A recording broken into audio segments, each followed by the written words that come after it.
اعوذ باللہ من الشیطان الرجیم بسم اللہ الرحمن الرحیم۔ معزز ناظرین سامعین السلام علیکم۔ سب سے پہلے معذرت، کل میں نے اعلان کیا تھا کہ میں لقوہ کے بارے میں ویڈیو بناؤں گا اور اس کے حقائق، اس کا طریقہ علاج اور اس کی وجہ کہ لقوہ کیوں ہوتا ہے، یہ سب آپ کے سامنے رکھوں گا، لیکن مصروفیت کی وجہ سے میں مکمل مواد اکٹھا نہیں کر سکا، اس لیے میں نے اسے تھوڑا سا ڈیلے کر دیا۔ میرا خیال ہے کہ آپ لوگ میری مجبوری کی سمجھتے ہوئے محسوس نہیں کریں گے، یہ ضروری تھا کیونکہ میں نے کل وعدہ کیا تھا۔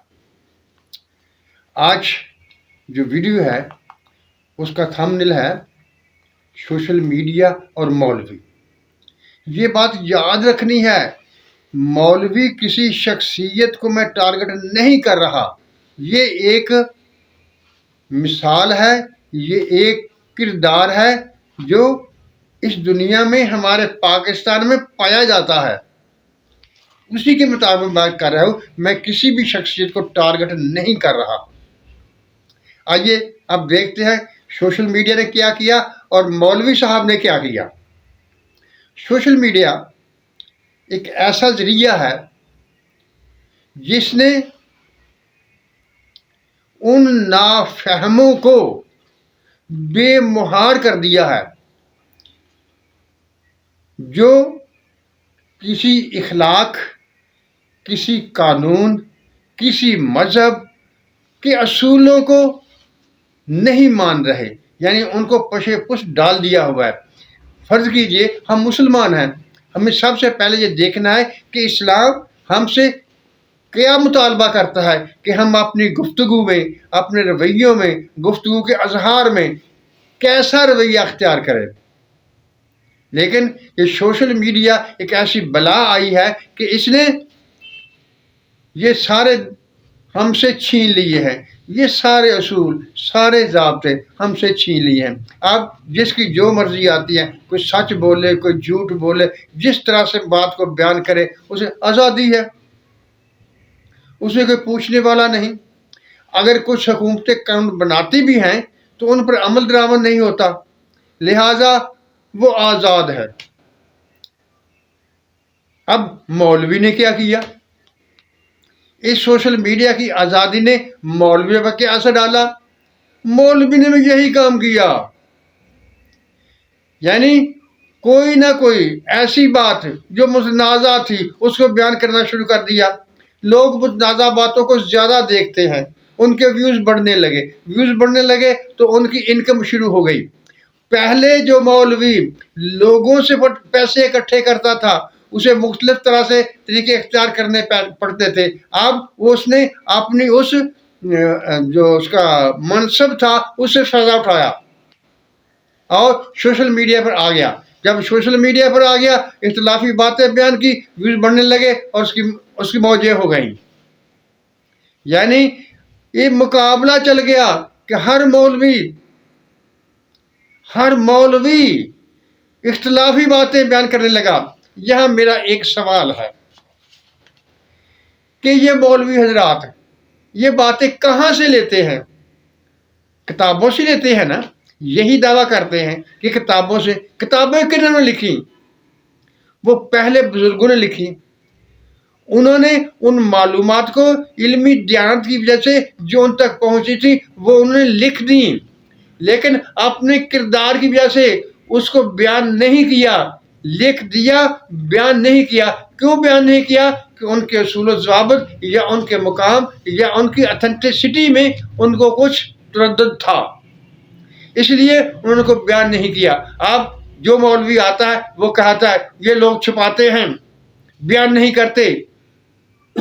شریف آدمی دیکھو، جن لوگوں نے وہ باتیں لکھی ہیں کتابوں میں، آپ نے تو کتابوں میں سے لی ہیں، آپ کے سامنے تو سارے واقعات نہیں ہوئے ہیں، انہوں نے کیوں نہیں بیان کی؟ اگر آپ کی بات مان لی جائے کہ انہوں نے بیان نہیں کی، کسی خاص پروپیگنڈے کے تحت، کسی خاص منصوبے کے تحت بیان نہیں کی، ان کی صداقت اس بات کی گواہی دیتی ہے کہ انہوں نے کتابوں میں وہ لکھ دی چیزیں جو ان تک پہنچی۔ اور بیان کیوں نہیں کی؟ کیونکہ وہ بیان کرنے کے قابل نہیں تھیں، ان پر کچھ تردد پایا جاتا تھا، ان سے کچھ اصلاح پیدا ہونے کا ڈر تھا، اسی لیے بیان نہیں کی۔ ان کے کردار، ان کی صداقت پر انگلی اٹھانا مناسب نہیں ہے، لیکن آج کے مولوی نے، سوشل میڈیا نے مولوی کو اس پر ابھارا کہ وہ متنازع باتیں سامنے لائے اور اس سے اپنا نام، شہرت اور پیسہ کمائے۔ یہ ایک اچھی بات نہیں ہے۔ ہم نے اللہ تعالیٰ کو حساب دینا ہے۔ ہم مسلمان ہیں، ہم غیر مسلموں کی بات نہیں کرتے، وہ جیسے کریں، ان کا اپنا عقیدہ، ان کا اپنا طرز عمل، لیکن ہم جو مسلمان ہیں ہمارے کچھ اصول و ضوابط ہیں، ہمارا کچھ اخلاقی معیار ہے، کچھ علمی تقاضے ہیں، کوئی علمی دیانت کے تقاضے ہیں۔ اس کو سامنے رکھتے ہوئے ہم نے وقتی طور پر اپنی شہرت کو سامنے لا کر باتیں نہیں کرنی، کیونکہ ان باتوں سے دین میں خلل پڑتا ہے۔ لیکن وہ جو پیسے آتے ہیں، وہ جو کمائی ہوتی ہے، جو شہرت ملتی ہے، اس نے مولوی کو اس کی پرواہ نہیں ہونے دی کہ وہ کیا کر رہا ہے، وہ صرف کمائی کر رہا ہے اور اپنے نام کی مشہوری چاہ رہا ہے۔ کتابیں ہمارا اثاثہ ہے، وہ ہماری تاریخ ہے، ہمیں کتابوں ہی سے علم مل رہا ہے، اور ان کتابوں کی ہی میں جو علم موجود ہے وہی ہماری دلیل ہے۔ لیکن اس کو اس طرح سے پیش کرنا کہ اس سے فتنے پیدا ہوں، تو یہ بالکل درست بات نہیں ہے۔ جیسے قرآن شریف میں اللہ تعالیٰ نے ابتدا میں سورۃ بقرہ کی ابتدا یہ فرما دیا ہے، جب ان سے کہا جاتا ہے کہ انہیں فساد نہ بچاؤ، تو یہ کہتے ہیں کہ ہم تو اصلاح کرنے والے لوگ ہیں۔ اب اصلاح کا معیار کہاں سے ملے گا؟ اگر انہوں نے اپنی ان کتب کو، اپنے ان بزرگوں کو ہی متنازع بنا دیا، تو ہمارے پاس معیار کیا رہے گا؟ جب سوشل میڈیا پر مختلف علماء کرام کے بیانات سنے جاتے ہیں تو حقیقت بات ہے کانوں کو ہاتھ لگانے کو جی چاہتا ہے۔ یہ کیا کر رہے ہیں لوگ؟ میں پھر بار بار کہتا ہوں، اس سے میرا کسی شخصیت پر کوئی بات کرنے کا میرا خیال نہیں ہے، نہ میں کرتا ہوں۔ میں صرف ایک فرضی شخصیت جس کا نام میں نے مولوی رکھ لیا ہے، میں اس کے بارے میں اس کے ذریعے سے بات کر رہا ہوں۔ یعنی صراط مستقیم ایک ہی ہوتا ہے، اور صراط مستقیم ہی کامیابی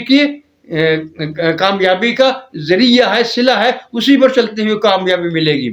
لیکن جو رویہ ہم نے سوشل میڈیا کی وجہ سے اپنا لیا ہے، اس سے معلوم ہوتا ہے کہ ہمارا جو دین ہے وہ بھی سب فضول ہے، اس میں کوئی بات ہی نہیں ہے۔ ایک ہی بات سنتے ہیں وہ کچھ اور کہہ رہا ہوتا ہے، دوسرے کی بات سنتے ہیں وہ کچھ اور کہہ رہا ہوتا ہے، جبکہ ہمارا دین ہم سے مطالبہ کرتا ہے لا تفرقوا، تفرقے میں نہ پڑو۔ لیکن ہم نے اسے اپنا مقصد بنا لیا ہے، جس کو دیکھو وہی تفرقے کی بات، جس کو دیکھو وہی تفرقے کی بات۔ اس طرح قومیں اجڑ جاتی ہیں، قومیں تباہ ہو جاتی ہیں۔ الفت، اختلاف سے پرہیز قوموں کی زندگی کو بڑھاتا ہے، قوموں کے عروج و زوال کا باعث بنتا ہے۔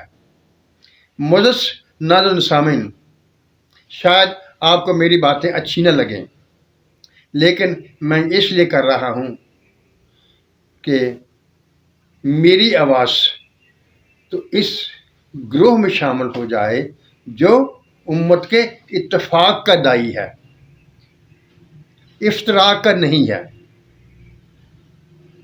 ہو سکتا ہے میری اس آواز سے ایک ایسا بلبلہ پیدا ہو